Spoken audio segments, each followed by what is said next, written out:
ছাত্র গণঅভ্যুত্থানের 2024-এর উপযুক্ত রাষ্ট্রীয় সাংবিধানিক স্বীকৃতি প্রদান করা হবে।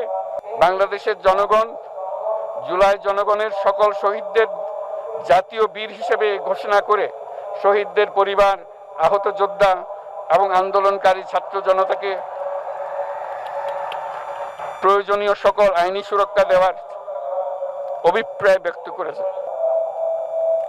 আল্লাহ সকলের জন্য মঙ্গল দান করুন, জাতির জন্য মঙ্গল নিয়ে আসুক। সবাইকে ধন্যবাদ। আল্লাহ হাফেজ।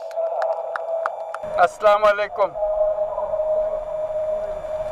আজকে দেশের নেতৃবৃন্দকে সঙ্গে নিয়ে জাতির যে গুরুত্বপূর্ণ দায়িত্ব পালন করতে আমরা এসেছি, আল্লাহ তার জন্য আমাদের জন্য রহমত বর্ষণ করছেন। আল্লাহর রহমত নিয়ে আমি এই ঘোষণাপত্র পাঠ করব। বিসমিল্লাহির রহমানির রহিম। যেহেতু উপনিবেশ বিরোধী লড়াইয়ের সুদীর্ঘকালের ধারাবাহিকতায় এই ভূখণ্ডের মানুষ দীর্ঘ 23 বছর পাকিস্তানের স্বৈরশাসকদের বঞ্চনা ও শোষণের বিরুদ্ধে রুখে দাঁড়িয়েছিল এবং নির্বিচার গণহত্যার বিরুদ্ধে গণপ্রতিরোধ গড়ে 1971 সালের 26শে মার্চ স্বাধীনতা ঘোষণা করে রক্তক্ষয়ী মুক্তিযুদ্ধের মাধ্যমে জাতীয় মুক্তির লক্ষ্যে বাংলাদেশ রাষ্ট্র প্রতিষ্ঠা করেছিল। এবং যেহেতু বাংলাদেশের আপামর জনগণ দীর্ঘ আন্দোলন সংগ্রামের মধ্য দিয়ে এই ভূখণ্ডে স্বাধীনতার ঘোষণাপত্রে বিবৃত সাম্য, মানবিক মর্যাদা, সামাজিক সুবিচারের ভিত্তিতে উদার গণতান্ত্রিক রাষ্ট্র বিনির্মাণের আকাঙ্ক্ষাকে বাস্তবায়নের জন্য সর্বোচ্চ ত্যাগ স্বীকার করেছে। এবং যেহেতু স্বাধীন বাংলাদেশের 1972 সালের সংবিধান প্রণয়ন পদ্ধতি এর কাঠামোগত দুর্বলতা ও অপপ্রয়োগের ফলে স্বাধীনতা পরবর্তী আওয়ামী লীগ সরকার মুক্তিযুদ্ধের জন আকাঙ্ক্ষা পূরণে ব্যর্থ হয়েছিল এবং গণতন্ত্র ও রাষ্ট্রীয় প্রতিষ্ঠানগুলোর কার্যকারিতা ক্ষুণ্ণ করেছিল। এবং যেহেতু স্বাধীনতা পরবর্তী আওয়ামী লীগ সরকার স্বাধীনতার মূল মন্ত্র গণতান্ত্রিক শাসন ব্যবস্থার বিপরীতে বাকশাল নামে সাংবিধানিকভাবে একদলীয় শাসন ব্যবস্থা কায়েম করে এবং মত প্রকাশ ও বিচার বিভাগের স্বাধীনতা হরণ করে, যার প্রতিক্রিয়ায় 1975 সালের 7ই নভেম্বর দেশের সিপাহী জনতার ঐক্যবদ্ধ বিপ্লব সংগঠিত হয় এবং পরবর্তী সময়ে একদলীয় বাকশাল পদ্ধতির পরিবর্তে বহুদলীয় গণতন্ত্র, মত প্রকাশ ও বিচার বিভাগের স্বাধীনতা পুনঃপ্রবর্তনের পথ সুগম হয়। এবং যেহেতু 80-র দশকে সামরিক স্বৈরশাসনের বিরুদ্ধে দীর্ঘ 9 বছর ছাত্র জনতার অবিরাম সংগ্রামের মধ্য দিয়ে 1990 সালে গণ অভ্যুত্থান সংগঠিত হয় এবং 91 সনে পুনরায় সংসদীয় গণতান্ত্রিক শাসন ব্যবস্থার প্রবর্তন করা হয়। এবং যেহেতু দেশি বিদেশি চক্রান্তে সরকার পরিবর্তনের গণতান্ত্রিক প্রক্রিয়া ব্যাহত হওয়ায় 1/11 মতো ষড়যন্ত্রমূলক ব্যবস্থার মাধ্যমে বাংলাদেশে শেখ হাসিনার একচ্ছত্র ক্ষমতা, আধিপত্য এবং ফেসিবাদের পথ সুগম করা হয়। যেহেতু দীর্ঘ 16 বছরের ফেসিবাদী অগণতান্ত্রিক গণবিরোধী শাসন ব্যবস্থা কায়েমের লক্ষ্যে এবং একদলীয় রাষ্ট্র ব্যবস্থা প্রতিষ্ঠার অতি উগ্র বাসনা চরিতার্থ করার অভিপ্রায়ে সংবিধানে অবৈধ অগণতান্ত্রিক পরিবর্তন করা হয়, যার ফলে একদলীয় একচ্ছত্র ক্ষমতা ও আধিপত্য প্রতিষ্ঠার পথ সুগম হয়। এবং যেহেতু শেখ হাসিনার আওয়ামী লীগ সরকারের দুঃশাসন, গুম খুন, আইন বহির্ভূত হত্যাকাণ্ড, মত প্রকাশের স্বাধীনতা হরণ এবং একদলীয় স্বার্থে সংবিধান সংশোধন ও পরিবর্তন বাংলাদেশের সকল রাষ্ট্রীয় সাংবিধানিক প্রতিষ্ঠানসমূহকে ধ্বংস করে। এবং যেহেতু হাসিনা সরকারের আমলে তারই নেতৃত্বে একটি চরম গণবিরোধী একতান্ত্রিক ও মানবাধিকার হরণকারী শক্তি বাংলাদেশকে একটি ফ্যাসিবাদী মাফিয়া এবং ব্যর্থ রাষ্ট্রের রূপ দিয়ে আন্তর্জাতিকভাবে বাংলাদেশের ভাবমূর্তি ক্ষুণ্ণ করে। এবং যেহেতু তথাকথিত উন্নয়নের নামে শেখ হাসিনার ফ্যাসিবাদী নেতৃত্বে সীমাহীন দুর্নীতি, ব্যাংক লুট, অর্থ পাচার ও অর্থনৈতিক প্রতিষ্ঠানগুলিকে ধ্বংসের মধ্যে দিয়ে বিগত পতিত দুর্নীতিবাজ আওয়ামী লীগ সরকার বাংলাদেশ ও এর অমিত অর্থনৈতিক সম্ভাবনাকে বিপর্যস্ত করে তোলে এবং পরিবেশ, প্রাণ বৈচিত্র্য ও জলবায়ুকে বিপন্ন করে। এবং যেহেতু শেখ হাসিনার ফ্যাসিস্ট সরকারের বিরুদ্ধে রাজনৈতিক দল, ছাত্র শ্রমিক সংগঠন সহ সমাজের সর্বস্তরের জনগণ গত প্রায় 16 বছর যাবৎ নিরন্তর গণতান্ত্রিক সংগ্রাম করে জেল জুলুম, হামলা মামলা, গুম খুন ও বিচার বহির্ভূত হত্যাকাণ্ডের শিকার হয়। এবং যেহেতু বাংলাদেশে বিদেশি রাষ্ট্রের অন্যায় প্রভুত্ব, শোষণ ও খবরদারিত্বের বিরুদ্ধে এদেশের মানুষের ন্যায়সঙ্গত আন্দোলনকে বহিঃশক্তির তাবেদার আওয়ামী লীগ সরকার নিষ্ঠুর শক্তি প্রয়োগের মাধ্যমে দমন করে। এবং যেহেতু অবৈধভাবে ক্ষমতা অব্যাহত রাখতে আওয়ামী লীগ সরকার 3টি প্রহসনের নির্বাচনে এর জাতীয় সংসদ নির্বাচন এদেশের মানুষকে ভোটাধিকার ও প্রতিনিধিত্ব থেকে বঞ্চিত করে।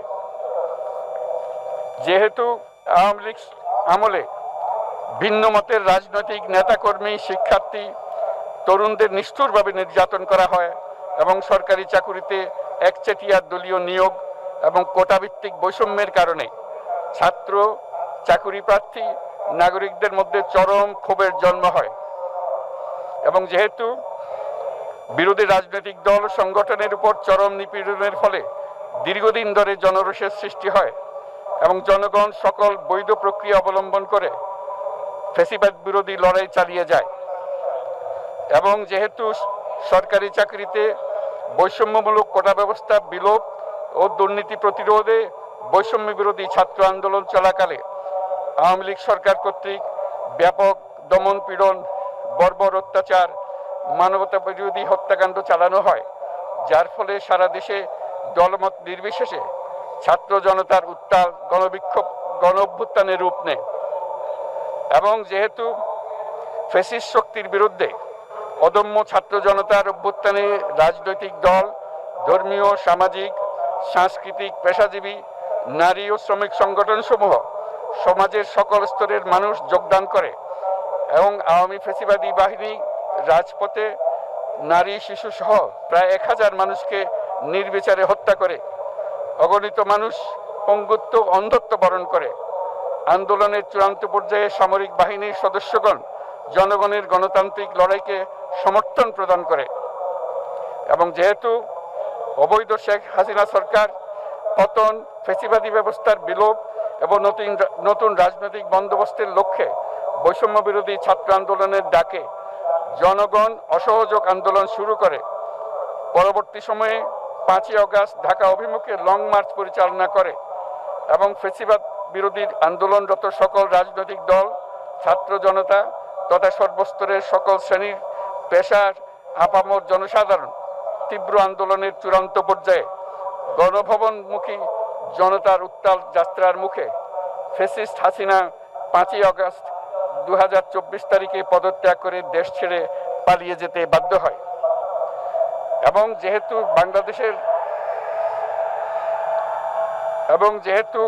বাংলাদেশের রাজনৈতিক ও সাংবিধানিক সংকট মোকাবেলায় গণ অভ্যুত্থানের মধ্য দিয়ে ব্যক্ত জনগণের সার্বভৌমত্বের প্রত্যয় ও প্রয়োগ রাজনৈতিক ও আইনি উভয় দিক থেকে যুক্তিসঙ্গত, বৈধ ও আন্তর্জাতিকভাবে স্বীকৃত এবং যেহেতু জনগণের দাবি অনুযায়ী এরপর অবৈধ দ্বাদশ জাতীয় সংসদ ভেঙে দেওয়া হয় এবং সংবিধানের 106 অনুচ্ছেদ অনুসারে সুপ্রিম কোর্টের মতামতের আলোকে সাংবিধানিকভাবে ডক্টর মোহাম্মদ ইউনূসের নেতৃত্বে 8ই আগস্ট 2024 তারিখে একটি অন্তর্বর্তীকালীন সরকার গঠন করা হয়।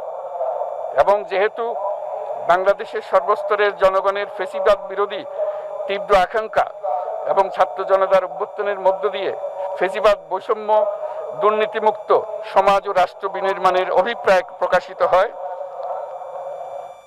সেই হেতু বাংলাদেশের জনগণ সুশাসন ও সুষ্ঠু নির্বাচন, ফেসিবাদী শাসনের পুনরাবৃত্তি রোধ, আইনের শাসন, অর্থনৈতিক ও সামাজিক ন্যায় বিচার নিশ্চিত করার লক্ষ্যে নিয়মতান্ত্রিক উপায়ে বিদ্যমান সংবিধান ও সকল রাষ্ট্রীয় সাংবিধানিক প্রতিষ্ঠানের গণতান্ত্রিক সংস্কার সাধনের অভিপ্রায় ব্যক্ত করে এবং সেহেতু বাংলাদেশের জনগণ বিগত 16 বছরের দীর্ঘ ফেসিবাদ বিরোধী আন্দোলন সংগ্রামকালে এবং 2024 সালের জুলাই গণঅভ্যুত্থানকালীন সময়ে ফ্যাসিস্ট আওয়ামী লীগ সরকার কর্তৃক সংগঠিত গুম, খুন, হত্যা, গণহত্যা, মানবাধিকার বিরোধী অপরাধ ও সকল ধরনের নির্যাতন, নিপীড়ন ও রাষ্ট্রীয় সম্পত্তি লুণ্ঠনের অপরাধ সমূহের দ্রুত উপযুক্ত বিচারের দৃঢ় অভিপ্রায় ব্যক্ত করছে। সেহেতু বাংলাদেশের জনগণ জুলাই জনগণের সকল শহীদদের জাতীয় বীর হিসেবে ঘোষণা করে শহীদদের পরিবার, আহত যোদ্ধা এবং আন্দোলনকারী ছাত্র জনতাকে প্রয়োজনীয় সকল আইনি সুরক্ষা দেওয়ার অভিপ্রায় ব্যক্ত করেছে এবং সেহেতু বাংলাদেশের জনগণ যুক্তিসঙ্গত সময়ে আয়োজিতব্য অবাধ ও সুষ্ঠু ও নিরপেক্ষ একটি নির্বাচনের মাধ্যমে গঠিত জাতীয় সংসদে প্রতিশ্রুত প্রয়োজনীয় সাংবিধানিক সংস্কারের মাধ্যমে দেশের মানুষের প্রত্যাশা, বিশেষত তরুণ প্রজন্মের আকাঙ্ক্ষা অনুযায়ী আইনের শাসন ও মানবাধিকার, দুর্নীতি, শোষণমুক্ত, বৈষম্যহীন ও মূল্যবোধ সম্পন্ন সমাজ এবং গণতান্ত্রিক রাষ্ট্র ব্যবস্থা প্রতিষ্ঠার অভিপ্রায় ব্যক্ত করেছে এবং সেহেতু বাংলাদেশের জনগণ এই প্রত্যাশা ব্যক্ত করছে যে একটি পরিবেশ ও জলবায়ু সহিষ্ণু, অন্তর্ভুক্তিমূলক, টেকসই উন্নয়ন কৌশলের মাধ্যমে বর্তমান ও ভবিষ্যৎ প্রজন্মের অধিকার সংরক্ষিত হবে এবং সেহেতু বাংলাদেশের জনগণ এই অভিপ্রায় ব্যক্ত করছে যে ছাত্র গণঅভ্যুত্থানের 2024-এর উপযুক্ত রাষ্ট্রীয় সাংবিধানিক স্বীকৃতি প্রদান করা হবে এবং পরবর্তী নির্বাচনে নির্বাচিত সরকারের সংস্কারকৃত সংবিধানের তফসিলে এই ঘোষণাপত্র সন্নিবেশিত করা হবে এবং 5ই আগস্ট 2024 সালে গণঅভ্যুত্থানে বিজয়ী বাংলাদেশের জনগণের আকাঙ্ক্ষার প্রতিফলন হিসেবে এই ঘোষণা প্রণয়ন করা হলো। জাতির সার্বিক মঙ্গল কামনা করে আমি জুলাই ঘোষণাপত্র আপনাদের সবার সামনে উত্থাপন করলাম।